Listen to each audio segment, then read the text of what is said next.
Hello students, welcome to your favourite biology class. मैं नाम मोहम्मद अयूबी और आज हम लोग टाइप्स ऑफ आरएनए टॉपिक पढ़ने वाले हैं। ठीक है बेटा, हम लोग molecular basis of inheritance chapter पढ़ रहे हैं और इससे पहले बेटा हम लोगों ने डिटेल में ट्रांसक्रिप्शन और रेप्लिकेशन पढ़ लिया है। इससे पहले की वीडियो में हम लोगों ने ट्रांसक्रिप्शन यानी आरएनए की सिंथेसिस आखिर कैसे होती है बेटा वो हम लोगों ने डिटेल में पढ़ लिया है। आज हम लोग टाइप्स ऑफ आरएनए बात करेंगे। छोटा वीडियो है, छोटी क्लास है, ठीक है, जरा फटाफट जल्दी से कर लेते हैं क्योंकि आरएनए का काफी कुछ फंक्शन जो है हमने ट्रांसक्रिप्शन चैप्टर में ट्रांसक्रिप्शन वाली वीडियो में पढ़ लिया था। तो टाइप ऑफ आरएनए बेटा, आरएनए जो होता है ये दो तरह का होता है। एक होता है जेनेटिक आरएनए वो which is found in virus. जो वायरस में पाया जाता है वो कैसा होता है? जेनेटिक आरएनए मतलब आप लोगों को ये बात पता है कि वायरस की बॉडी में सिर्फ दो चीज होती है। बाहर की तरफ प्रोटीन की कोट होती है ना, बाहर की तरफ क्या होती है बेटा? प्रोटीन की कोट होती है और अंदर जेनेटिक मटेरियल होता है। बात ठीक कह रहा हूं? ये जेनेटिक मटेरियल है और ये जेनेटिक मटेरियल क्या हो सकता है? ये बेटा डीएनए भी हो सकता है और आरएनए भी ये डीएनए भी हो सकता है और आरएनए भी हो सकता है। तो genetic RNA as a genetic material कहां होता है? ये सिर्फ और सिर्फ वायरस में होता है। ठीक है। जो नॉन जेनेटिक आरएनए, तब नॉन जेनेटिक आरएनए का काम क्या होता है बेटा? ये नॉन जेनेटिक आरएनए हमारी बॉडी में पाया जाता है। ये नॉन जेनेटिक आरएनए का काम होता है प्रोटीन की सिंथेसिस करना। ठीक है, नॉन जेनेटिक आरएनए का काम क्या होता है बेटा? प्रोटीन की सिंथेसिस करना। और नॉन जेनेटिक आरएनए ये हमारे यहां पाया जाता है। वायरस में तो जेनेटिक आरएनए होता है, उसके अलावा जो आरएनए होता है उसका काम क्या होता है? आरएनए का मेन काम होता है प्रोटीन की सिंथेसिस में इन्वॉल्व होता है। अब बेटा नॉन जेनेटिक आरएनए तीन तरह के हो सकते हैं, टीआरएनए, एमआरएनए, आरआरएनए। टीआरएनए मतलब ट्रांसफर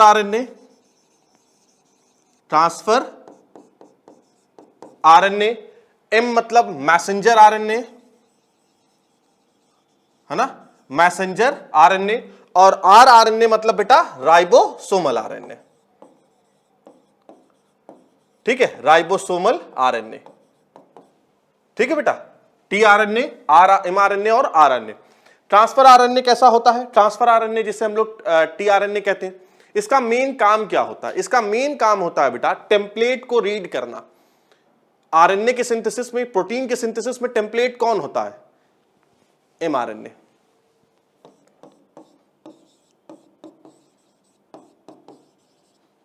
प्रोटीन के सिंथेसिस में बेटा टेम्पलेट कौन होता है? वो होता है आपका एमआरएनए। इसको एमआरएनए को रीड कौन करता है? भाई आखिर एमआरएनए एक तरह का आरएनए है, वो भी किसका बना होता है? न्यूक्लियोटाइड का। राइबोन्यूक्लियोटाइड्स इसमें होते हैं, है ना। तो उसको रीड कौन करता है? टीआरएनए। और उसके लिहाज से अमीनो एसिड कौन लेके आता है? टीआरएनए। भाई प्रोटीन की सिंथेसिस हम कर रहे हैं ना, प्रोटीन क्या होती है? आपको पता है कि प्रोटीन क्या होती है? ये एक तरह की पॉलीपेप्टाइड होती है ना, पॉलीपेप्टाइड ही तो होती है। कैसे अमीनो एसिड को जोड़ती है? एक अमीनो एसिड है, उसको दूसरी अमीनो एसिड से जोड़ दिया, दूसरी अमीनो एसिड को तीसरे से जोड़ दिया, तीसरे ने चौथे को जोड़ दिया, इसी तरीके से होती है। और ये सारी अमीनो एसिड बेटा आपस में किस बॉन्ड से अटैच होती हैं? आपको पता है कि पेप्टाइड बॉन्ड से। सारी अमीनो एसिड आपस में पेप्टाइड बॉन्ड से अटैच होती है। ठीक है, तो ट्रांसफर आने का पहला काम क्या हुआ? Read the tRNA. पहला काम यह होता है कि ये ट्रांसफर आरएनए को रीड करता है। हो गया। दूसरा काम इसका क्या होता है? टीआरएनए का बेटा दूसरा काम क्या होता है? It bring amino acid on template on mRNA. एक काम होता है एक काम बेटा ये टीआरएनए को रीड करता है और दूसरा काम होता है दूसरा काम टीआरएनए का क्या होता है? ये अमीनो एसिड को लेकर आता है टेम्पलेट पे। ये और ज्यादा अच्छा समझ में आएगा जब हम लोग इसके बाद जो नेक्स्ट क्लास तो जेनेटिक कोड की है, उसके बाद बेटा हम लोग जब प्रोटीन की सिंथेसिस समझेंगे ना, वहां पर इसका फंक्शन आपको और बहुत ज्यादा क्लियर हो जाएगा। अभी फिर आप लोग ये समझिए कि इसका दो काम होता है, टेम्पलेट टीआरएनए को रीड दी एमआरएनए, है ना, यानी जो टेम्पलेट होता है, टेम्पलेट को रीड करता है। दूसरा फंक्शन क्या है? It bring amino acid on mRNA. ठीक है, mRNA का काम क्या होता है, ये एक एक्ट एज अ टेम्पलेट, ये टेम्पलेट की तरह काम करता है। और राइबोसोमल आरएनए का काम क्या होता है बेटा, राइबोसोमल आरएनए का काम क्या होता है, ये it act as structural and catalytic role. ये जो आरएनए जो होता है वो स्ट्रक्चरल और कैटालिटिक रोल अदा करता है during protein synthesis. It serve as catalytic and structural role during protein synthesis, ठीक है। ये कैटालिटिक और स्ट्रक्चरल रोल अदा करता है ड्यूरिंग प्रोटीन सिंथेसिस, ठीक है बेटा, समझ में आया। तो ये तीन तरह के आरएनए होते हैं। हम इस चैप्टर में इन्हीं तीनों आरएनए का फंक्शन बहुत डिटेल में नहीं पढ़ेंगे, क्योंकि फंक्शन तो हम ज्यादा अच्छे तरीके से पढ़ेंगे जब प्रोटीन की सिंथेसिस पढ़ेंगे, क्योंकि इनका मेन रोल क्या होता है, प्रोटीन की सिंथेसिस में होता है। हम यहां पर इनके स्ट्रक्चर्स को अच्छे तरीके से पढ़ेंगे, ठीक है बेटा। चलिए अब एक कुछ बातें जरा इस तरह की जनरल बातें कर लेते हैं। अगर मॉलिक्यूलर वेट के बेसिस पे देखा जाए, मॉलिक्यूलर वेट के बेसिस पे देखा जाए तो सबसे ज्यादा डीएनए का है, उसके बाद एचएनआरएनए का, फिर एमआरएनए का, आरआरएनए का और टीआरएनए का होता है, ठीक है। ये देखो नीट में आया हुआ क्वेश्चन है बेटा, ये वाला शायद 2015 में 2015 में क्वेश्चन इस पर आया।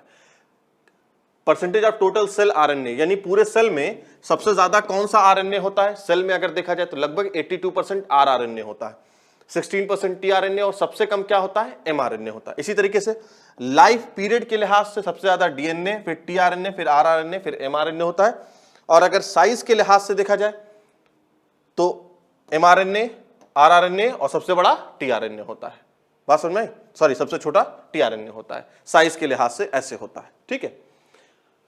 अच्छा, सबसे पहले बेटा हम डिस्कस करते हैं टीआरएनए क्या होता है, जिसे हम लोग ट्रांसफर आरएनए या सॉल्युबल आरएनए या एडाप्टर मॉलिक्यूल या एडाप्टर आरएनए भी कहते हैं। आरएनए का मैंने आपसे कहा कि हम लोग स्ट्रक्चर यहां पर टीआरएनए का स्ट्रक्चर डिस्कस करेंगे, ठीक है। टीआरएनए का स्ट्रक्चर डिस्कस करेंगे। टीआरएनए का बेटा दो तरह का स्ट्रक्चर डिस्कस करूंगा आपसे, टर्शरी स्ट्रक्चर भी और सेकेंडरी स्ट्रक्चर भी। जो सामने जो मैंने डायग्राम बना रखा है ये बेटा टर्शरी स्ट्रक्चर है ना, टर्शरी स्ट्रक्चर है टीआरएनए का। ये कैसा होता है, इन्वर्टेड एल शेप होता है। और इसे डिस्कवर किसने किया था, किम एंड क्लग ने, इन लोगों ने इसे सबसे पहले डिस्कवर किया था। इन्वर्टेड एल शेप होता है और 3 डायमेंशनल स्ट्रक्चर है ये, है ना, 3 डायमेंशनल स्ट्रक्चर है। किसी भी, चाहे मैं 3 डायमेंशनल की बात करूं बेटा, चाहे 2 डायमेंशनल टीआरएनए की बात करूं, उसमें दोनों में ही 4 साइट होती है ना, 4 साइट होती है। एक ये है आपकी, देखो यहां ये 5 प्राइम से 3 प्राइम है ना, ये वाली जो है, ये वाली साइट, इसे हम लोग अमीनो एसिड अटैचमेंट साइट कहते हैं। ये जो CCA है ना 3 प्राइम पे, याद रखिएगा क्वेश्चन आता है कि amino acid attachment site 3 prime पे होती है या 5 प्राइम पे होती है, तो बेटा ये 3 प्राइम पे होती है। और कौन सा अमीनो एसिड यहाँ कौन सा राइबोन्यूक्लियोटाइड जुड़ा होता है, CCA होता है, ठीक है। एक तो ये हो गया, एक तो ये साइट हो गई। दूसरी साइट देखिए, दूसरी साइट टी-साइसी लूप कहते हैं इसे टी-साइसी लूप कहते हैं, राइबोथायमीन सीडोयूरेसिल साइटोसिन, ठीक है। तीसरा है वो DHU लूप है, डाइहाइड्रोयूरेसिल है। और सबसे नीचे की तरफ होता है ये एंटीकोडॉन लूप होता है, ठीक है। ये तो टर्शरी स्ट्रक्चर है। जो आपके एनसीईआरटी में दिया हुआ है वो सेकेंडरी स्ट्रक्चर दिया हुआ है, वो अभी मैं इसके आगे बताता हूं। तो सबसे पहले जो जिसने टीआरएनए का सीक्वेंस दिया था, अच्छा एक चीज और बता दे रहा हूं, जितनी भी अमीनो एसिड होती हैं, आपको पता है कि प्रोटीन सिंथेसिस में कितनी अमीनो एसिड इंवॉल्व होती हैं। प्रोटीन की सिंथेसिस में बेटा कितनी अमीनो एसिड इंवॉल्व होती हैं, आप कहेंगे 20 टाइप की होती हैं, 20 टाइप्स की, बोलो सही कह रहा हूं, 20 तरह की अमीनो एसिड होती है ना, 20 टाइप्स की अमीनो एसिड होती है। ये जो 20 टाइप्स की अमीनो एसिड होती हैं, ये जो 20 टाइप्स की अमीनो एसिड होती हैं, है ना, ये 20 टाइप की बेटा अमीनो एसिड होती हैं। जितनी अमीनो एसिड होगी उतना ही टीआरएनए होगा। याद रखना, हर एक अमीनो एसिड का अपना एक स्पेसिफिक टीआरएनए होता है। जैसे ग्लाइसिन का अपना एक अलग टीआरएनए होगा, एलेनिन का एक स्पेसिफिक टीआरएनए होगा, मिथ्योनिन का एक अलग टीआरएनए होगा, फिनाइलएलानिन का एक टीआरएनए होगा। यानी अमीनो एसिड कितनी तरह की होती है? 20 टाइप की। इसका मतलब टीआरएनए भी कितनी तरह का होगा?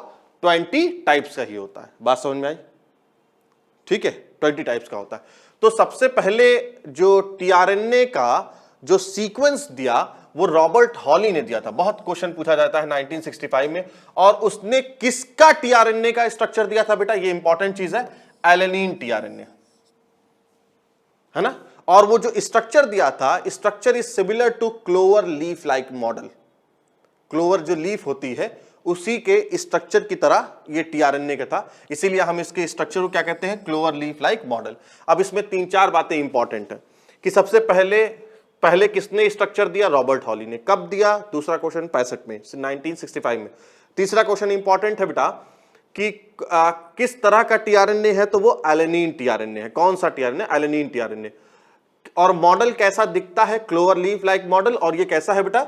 ये 2 डायमेंशनल स्ट्रक्चर है। देखो ये 2 डायमेंशनल स्ट्रक्चर है, ये है ना। जो इससे पहले मैंने अभी आप लोगों को स्ट्रक्चर दिखाया था वो भी टीआरएनए का स्ट्रक्चर था, ठीक है बेटा, लेकिन वो 3 डायमेंशनल स्ट्रक्चर था। और ये ज्यादा ये वाला स्ट्रक्चर ज्यादा अच्छे तरीके से एक्सप्लेन हो पाता है। ये 2 डायमेंशनल स्ट्रक्चर है। इसमें भी 4, इस टीआरएनए में भी क्या है बेटा? इस टीआरएनए में भी 4 साइट्स हैं। सबसे पहले या 3 प्राइम पे क्या है? अमीनो एसिड अटैचमेंट साइट है और वहां पर सीसीए ग्रुप लगा हुआ है, ठीक है। अगर आप 5 प्राइम से देखिए, अच्छा याद रखिएगा 5 प्राइम को थोड़ा छोटा बनाइएगा, 3 प्राइम को थोड़ा ऊंचा, ऐसे ही तरीके यही बना, ऐसे बनता है ना। ये 5 प्राइम, ये 3 प्राइम, ये याद रखिएगा। अच्छा 5 प्राइम से सबसे करीब कौन सा लूप होता है? डीएचयू लूप होता है। ये सब क्वेश्चन आते हैं, पता है। इसी तरीके से क्वेश्चन आ जाता है कि 5 प्राइम से सबसे करीब कौन सी साइट होगी, इस तरह के क्वेश्चन आते हैं बेटा। तो 5 प्राइम से सबसे करीब क्या होगा? डीएचयू लूप यानी डाइहाइड्रोयूरासिल लूप होगा। उसके बाद क्या होता है? एंटीकोडॉन लूप होता है। एंटीकोडॉन के बारे में अभी कुछ हम बात करेंगे। एंटीकोडॉन लूप होता है।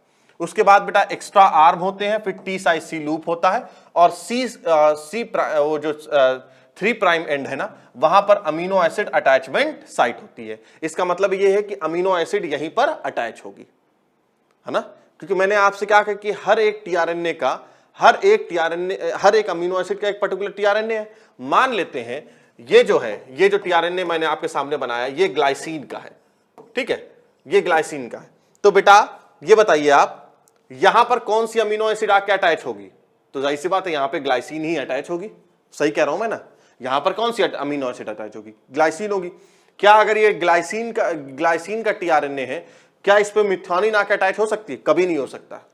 याद रखिएगा ये सारी बातें, ठीक है। अच्छा इधर आ जाओ जरा, एंटीकोडॉन लूप पे देखिए बेटा, ये एमआरएनए है और एमआरएनए पे कोडॉन्स होते हैं। कोडॉन्स क्या होते हैं थोड़ा सा बता दे रहा हूं, आगे वाली क्लास में जेनेटिक कोड में हम लोग बात करेंगे। कोडॉन्स क्या होते हैं? असल में आपको ये बात पता है कि आपके एमआरएनए पे क्या होते हैं? राइबोन्यूक्लियोटाइड्स होते हैं। मान लो AUG GGG ऐसे होते, ऐसे ही होगा। होता क्या है कि जो 3 जो ट्रिपलेट होते हैं राइबोन्यूक्लियोटाइड्स के, वो असल में बेटा उनको कहते हैं कोडॉन। ये एक कोडॉन है और जो एक कोडॉन होता है वो किसी ना किसी अमीनो एसिड को कोड करता है। इसी तरीके से ये एक कोडॉन होगा, जैसे AUG ये बेटा मिथ्योनिन को कोड करता है। किसको कोड करता है? मिथ्योनिन को कोड करता है। इसी तरीके से GGG किसको कोड करेगा? बोलिए भाई। ये बेटा मिथ्योनिन को कोड करेगा। और GGG किसको कोड करेगा? GGG किसको कोड करेगा? ये ग्लाइसिन को कोड करता है, ठीक है। तो यही कह रहा एंटीकोडॉन लूप होता है, यानी यही टीआरएनए जो होता है वो कहां पर आएगा, वो कैसे डिसाइड करेगा। जैसे अगर मान लो ये ग्लाइसिन का है, मान लो अगर मैं कह रहा हूं यहां पे ग्लाइसिन का है, तो इसका मतलब यहां पर क्या लगा होगा? ग्लाइसिन कोडॉन होगा, तभी तो वो यहां पर आकर अटैच होगा। समझ में आ गया? ये एंटीकोडॉन लूप ये चीज होती है। ये चीज थोड़ा बेटा मैं और आपको समझाऊंगा जब जेनेटिक कोड हम लोग पढ़ेंगे ना, जेनेटिक कोड। तो जेनेटिक कोड पढ़ने के बाद ये टॉपिक मैं एक बार और समझा दूंगा आपको, क्योंकि जब तक आपको जेनेटिक कोड नहीं समझ में आया होगा ये चीज नहीं समझ में आ पाएगी अच्छे तरीके से। तो अभी आप सिर्फ इसका स्ट्रक्चर समझ लीजिए, इसकी क्या इंपॉर्टेंस है। एंटीकोडॉन लूप की बहुत ज्यादा इंपॉर्टेंस है, ये मैं आपको आगे पढ़ाऊंगा, ठीक है। आगे देखिए, जो अभी बात मैंने आपसे कही कि टीआरएनए जो होता है एक तरफ वो क्या करता है, वो कोडॉन को रीड करता है, ये जो mRNA था ना, mRNA को रीड करता है, and on other hand it would bind to specific amino acid. यानी जैसे ये टीआरएनए है, भाई ये पूरा mRNA है, इस तरीके से पूरा सीक्वेंस इस पे फैला हुआ होगा राइबोन्यूक्लियोटाइड का, होगा या नहीं होगा। अब ये जो टीआरएनए है, ये टीआरएनए किसका है, मैंने आपसे बताया था, ये मान लीजिए ग्लाइसिन का है। अब ये ग्लाइसिन का टीआरएनए है तो ये कहीं थोड़ी ना अटैच हो जाएगा, बल्कि जहां पर ग्लाइसिन का कोड होगा वो वहीं पर आकर अटैच होगा। बात समझ में आ गई। अब नेक्स्ट पॉइंट क्या है, tRNA are specific for each amino acid. ये बात मैंने आपसे बता दिया कि अगर 20 अमीनो एसिड होती है तो इसका मतलब क्या है, अगर बेटा 20 अमीनो एसिड है तो इसका मतलब क्या है, 20 टीआरएनए भी होगा। ठीक है, यानी हर एक अमीनो एसिड के लिए एक टीआरएनए होता है। समझ में आ गया बेटा। चले आगे देखते हैं। अब नेक्स्ट है हमारा mRNA, है ना। mRNA जिसे हम लोग मैसेंजर आरएनए कहते हैं,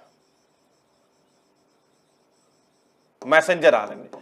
इसका टर्म बेटा सबसे पहले जैकब एंड मोनार्ड ने दिया था, ये मशहूर साइंटिस्ट, ये जैकब एंड मोनार्ड, इन लोगों ने इसका टर्म दिया। प्रोकैरियोट के केस में जो mRNA होता है वो तो साइटोप्लाज्म में होता है, लेकिन अगर यूकैरियोट से केस में देखा जाए, यूकैरियोटिक में केस में देखा जाए तो वो कहां पाया जाता है बेटा, वो न्यूक्लियस में पाया जाता है। बोली बात समझ में आई। यूकैरियोटिक mRNA केस में वो न्यूक्लियस में पाया जाएगा। ठीक है बेटा। अच्छा, mRNA का क्या काम होता है, mRNA का मैं फंक्शन बता चुका हूं कि बेटा mRNA एक्ट एज टेम्पलेट, ये टेम्पलेट की तरह काम करता है ना, ये टेम्पलेट की तरह काम करता है। और इसके अंदर राइबोन्यूक्लियोटाइड जो सीक्वेंस होते हैं, वो जो ट्रिपलेट्स होते हैं उन्हें हम लोग कोडॉन कहते हैं, और इसका एक अहम रोल होता है प्रोटीन की सिंथेसिस में। Capping, telling and splicing of mRNA R post transcriptional process. ये बेटा इससे पहले की क्लास में हम लोगों ने डिटेल में इस बात को पढ़ लिया है। देखो अब हम ये आपके सामने ये मैंने एक स्ट्रक्चर बनाया है, ये mRNA का स्ट्रक्चर है। ठीक है, ये एक mRNA का स्ट्रक्चर है। ठीक है बेटा, ये mRNA के स्ट्रक्चर में देखो, मैंने याद करिए, हम लोग पढ़ चुके हैं पोस्ट ट्रांसक्रिप्शन प्रोसेस में जो 5 प्राइम होता है, जो 5 प्राइम एंड होता है, वहां पर क्या लगा होता है, मिथाइलेटेड जी कैप होता है, मिथाइलेटेड ग्वानोसिन कैप होती है, याद आ रहा है। 3 प्राइम पर क्या होता है, 3 प्राइम पे बेटा पॉली ए टेल होती है।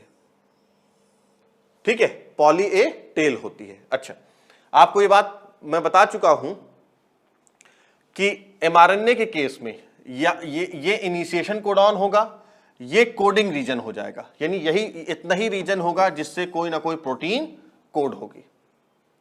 समझ में आ रहा है बेटा, ये वाला रीजन, ये टर्मिनेशन कोडॉन होगा, ये टर्मिनेशन कोडॉन है।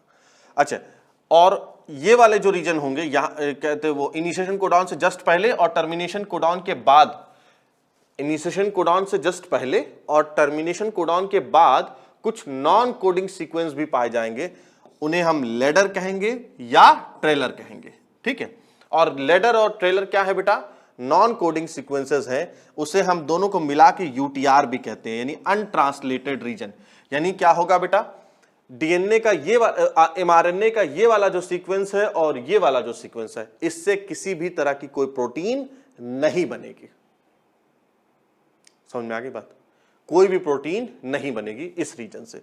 एक को लेडर कहते हैं और एक आपको एक ट्रेलर कहते हैं। अब आप कहेंगे, सवाल ये हो सकता है कि सर जब इसका कोई रोल नहीं है, ये नॉन कोडिंग सीक्वेंस है, तो ये इसके रहने का फायदा क्या है।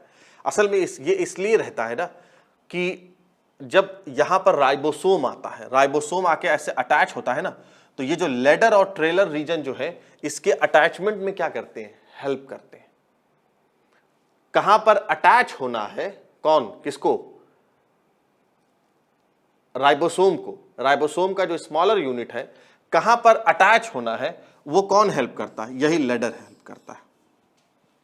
ठीक है बेटा, तो ladder and trailer together called, ladder and trailer together called UTR, मतलब अनट्रांसलेटेड रीजन। बोलिए भाई, समझ में आया बेटा, इसे हम लोग अनट्रांसलेटेड रीजन कहेंगे। ठीक है, आगे चले। हाँ, सबसे लास्ट आरएनए पे आते हैं, वो है हमारा राइबोसोमल आरएनए। इसका काम क्या होता है बेटा? ये it provide catalytic and structural role during photosynthesis. यानी इसका काम क्या होता है? इसका काम होता है प्रोटीन की सिंथेसिस करना। ठीक है बेटा, इसका काम क्या होता है? प्रोटीन की सिंथेसिस करना। ठीक, तो आरआरएनए क्या होता है? ये प्रेजेंट इन न्यूक्लियोलस, ये न्यूक्लियोलस में प्रेजेंट होता है। और यूकैरियोट्स, अच्छा यूकैरियोट्स, क्योंकि आपको पता है कि चाहे यूकैरियोट्स की बात की जाए और चाहे प्रोकैरियोट्स की बात की जाए, दोनों में ही राइबोसोम होता है। हाँ, यूकैरियोट्स में ये 80S होता है और प्रोकैरियोट्स में बेटा ये कैसा होता है? ये वहां पर 70S राइबोसोम होता है। ठीक है, तो ये इंपॉर्टेंट है, ये याद रखना कि आरआरएनए पाया कहा जाता है न्यूक्लियोलस में, है ना। अब जो 80S राइबोसोम होता है, वो बेटा आपको पता है कि 80S राइबोसोम 2 पार्ट में ऐसे बटा हुआ होता है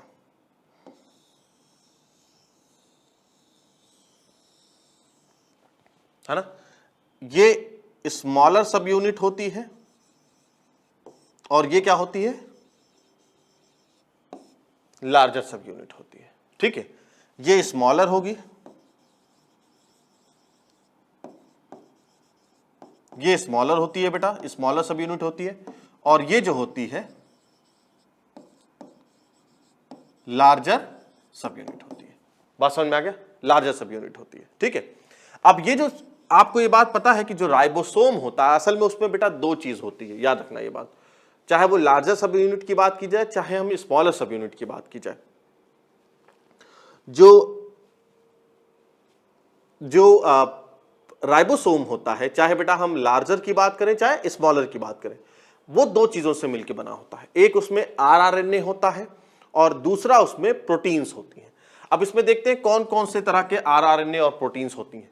बेटा इसमें 60S में यानी जो लार्जर सब यूनिट है उसमें 3 तरह का आरएनए होता है, आरआरएनए होता है। 28S rRNA, 5.8S RNA, 6S RNA. ठीक है, और 45 डिफरेंट टाइप्स की प्रोटीन होती है। स्मॉलर में आ जाइए आप।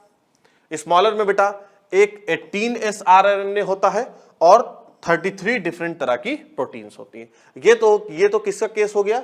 ये हो गया है स्मॉलर सब यूनिट का। ये आ जाइए आप प्रोकैरियोट्स के केस में।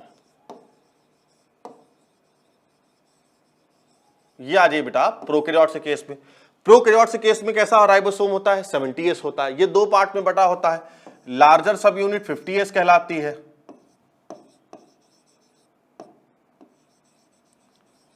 ये बेटा लार्जर सब यूनिट है, और ये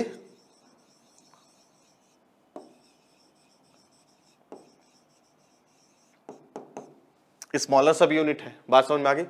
अब बेटा ये जो 50S होता है, फिर वही बात, राइबोसोम की बात है तो ये 2 चीजों से मिलकर बना होगा। एक आपका होगा प्रोटीन होगी और दूसरा क्या होगा? इसमें आरएनए होगा। तो 50S जो होता है उसमें एक होता है 23S RNA, 5S RNA plus 34 different तरह की प्रोटीन्स होती हैं। समझ में आया बेटा? और इसी तरीके से अगर आप स्मॉलर सब यूनिट को देखेंगे, तो उसमें एक होता है 16S आरआरएनए और 21 डिफरेंट प्रोटीन्स होती हैं। समझ में आ गया बेटा? चले आगे। तो ये हो गया आपका आरआरएनए का। अच्छा, जरा कुछ रिमार्क में कुछ बातें जरा देख ली जाए। पहला तो ये बात सही है कि मैक्सिमम केस में आरएनए का काम क्या होता है? प्रोटीन सिंथेसिस होते हैं। लेकिन बेटा शुरू में मैंने बता दिया कि वायरस के केस में ये जेनेटिक मटेरियल भी हो सकता है ना। तो RNA as a genetic material is found in, ये बात मैं शुरू में बता भी चुका हूं, जैसे टीएमवी है, इन्फ्लुएंजा है, एचआईवी वायरस है, क्यूबी बैक्टीरियोफेज है ना, उसमें RNA as a genetic material होता है। डबल स्ट्रैंडेड आमतौर पर क्या होता है कि वायरस में RNA as a genetic material होता है, लेकिन डबल स्ट्रैंडेड डीएनए भी हो सकता है। और डबल स्ट्रैंडेड डीएनए बेटा किसमें पाया जाएगा? रियो वायरस, वुंड ट्यूमर वायरस या राइस डॉर्फ वायरस। ये बेटा आप लोगों ने ये बात पढ़ रखी होगी अगर 11th क्लास में वायरस में ये बातें पढ़ी होंगी। उसके अलावा अगर आरएनए या डीएनए का आर्टिफिशियल सिंथेसिस, तो बेटा आरएनए या डीएनए के आर्टिफिशियल सिंथेसिस सबसे पहले ओकोआ एंड कॉनबर्ग ने किया था, आर्टिफिशियल सिंथेसिस इनकी की थी। ठीक है, अच्छा एक चीज जरा ये देख लिया जाए, फर्स्ट जेनेटिक मटेरियल। देखिए बेटा मैंने आपको पिछली क्लास में एक बात बताई थी कि आरएनए का दो काम था पहले, वो जेनेटिक मटेरियल भी था और कैटालिटिक एक्टिविटी भी था। आरएनए को देखने से ये बात समझ में आती है कि आरएनए शुरू में आरएनए ही एज अ जेनेटिक मटेरियल था और दूसरी चीजें जो है, चाहे वो डीएनए हो चाहे प्रोटीन हो, वो आरएनए से ही बनी है। क्यों बनी है वो भी बेटा मैंने आप लोगों को रीजन बताया, क्योंकि आरएनए बहुत ज्यादा रिएक्टिव होता है और अनस्टेबल होता है, जिसकी वजह से नेचर ने आरएनए से डीएनए बना दिया और डीएनए लेस स्टेबल होता है, इसीलिए उसे जेनेटिक मटेरियल बना दिया। ठीक है, तो RNA was first genetic material because most of the process like translation, splicing आपने देखा। अभी ट्रांसलेशन में मैं आपको बताऊंगा कहां कहां पर आरएनए की जरूरत पड़ रही है। ट्रांसलेशन मतलब प्रोटीन सिंथेसिस। स्प्लाइसिंग में तो आपने देख लिया राइबोजाइम की जरूरत कहां पड़ती है। क्लीवेज हो, पेप्टाइड बॉन्ड फॉर्मेशन हो, मेटाबॉलिज्म हो, इन सारे में एंजाइम की जरूरत पड़ती है। इसीलिए हम ये कहते हैं कि आरएनए डोमिनेशन वर्ल्ड था पहले, आरएनए डोमिनेशन वर्ल्ड था और उसके, लेकिन आरएनए की प्रॉब्लम क्या थी कि वो अनस्टेबल था, इसीलिए नेचर ने आरएनए से डीएनए बनाया। ठीक है, आरएनए से डीएनए बनाया, but because RNA is unstable and reactive, DNA is evolved from RNA which is more stable and function as genetic material। ठीक है बेटा, तो ये हमारा हो गया क्या, ये हमारा कंप्लीट हो गया, छोटा सा टॉपिक था स्ट्रक्चर ऑफ आरएनए। अब बेटा नेक्स्ट क्लास में हम लोग डिस्कस करेंगे डिटेल में जेनेटिक कोड को डिस्कस करेंगे, बहुत इंपॉर्टेंट है, जेनेटिक कोड डिस्कस किया जाएगा। ठीक है बेटा, so thank you for watching my video.